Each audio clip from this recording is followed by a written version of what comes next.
Guys আমরা এখন অঞ্জলি দিতে যাচ্ছি সকাল খেলাম।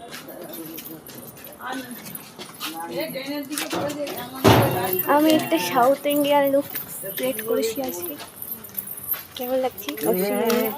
হ্যালো এভরিওয়ান, শুভ অষ্টমী সবাইকে জানাই। সকালবেলায় চলে গেছিলাম অঞ্জলি দিতে, আর দেখতে দেখতে অষ্টমীও চলে এলো, আর নবমী আর দশমী দুদিন আছে। আর দেখতে দেখতে দিনগুলো কেটে যাচ্ছে, মাও এবার চলে যাবে আমাদেরকে ছেড়ে।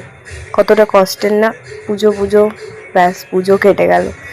দেন তারপরে আমরা চলে গেছিলাম আজকে ঠাকুরের কাছে, আমাদের কালী মায়ের কাছে।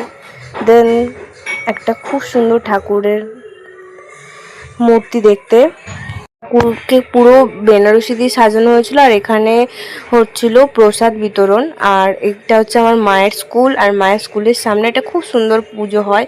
এই ঠাকুরটার বিশালক্ষী মায়ের স্টাইলে করা হয়েছে, আর এই বেবিটা দেখো কি সুন্দর, ওকে প্রসাদ দিচ্ছিলাম আমরা। আর তারপর আমরা যেটা চলে গেছিলাম আমার মায়ের স্কুলের আশ্রমে।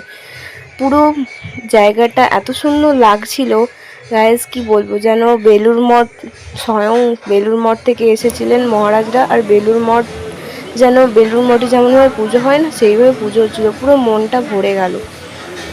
তোমাদের পুজো কেমন কাটছে গাইস অবশ্যই জানিও আমাকে। আর এখানে মানে অ্যাম্বিয়েন্সটা এত সুন্দর, সবাই দাঁড়িয়ে আছে আর সবাই বসে আছে, অঞ্জলি দিচ্ছে। গাইস মন পুরো ঠান্ডা শান্ত হয়ে যাবে, পুরো মনে হচ্ছে বেলুড় মঠের স্বয়ং স্বামী বিবেকানন্দ রামকৃষ্ণ সামনে বসে আছে মনে হচ্ছে। আর তারপর চলে গেছিলাম আমরা একটা জাহাজের প্যান্ডেল, যেটা কয়লাপাড়ায় হয়েছিল আমাদের এখানে, ওটা দেখে চলে এলাম বাড়ি। আর গরমে পুরো ভেপে গেছিলাম। তারপরে মা দুপুরে রান্না করেছিল লুচি, এগুলো বেগুন ভাজা। আর অষ্টমীতে কে কে লুচি খেয়েছো অবশ্যই জানিও। আর তার সাথে ছিল আলুর দম কষা কষা। দেন আমরা বিকেলে চলে গেছিলাম গিরগিটির প্যান্ডেল দেখতে, যেটা হচ্ছিলো প্রতাপপুরে, আর খুবই ভালো করেছিল, কিন্তু প্রচুর জ্যাম ছিল রাস্তায়, অষ্টমীর দিন জ্যাম তো হবেই।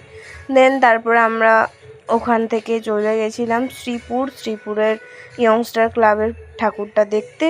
এই দুটো ঠাকুরই আমরা দেখতে গেছিলাম, আর কোথাও যাইনি গায়ে, সারাদিন উপোস করেছিলাম আর বাড়ি চলে এসেছিলাম। দেখা হবে নেক্সট মিনি ব্লগে, বাই বাই বাই।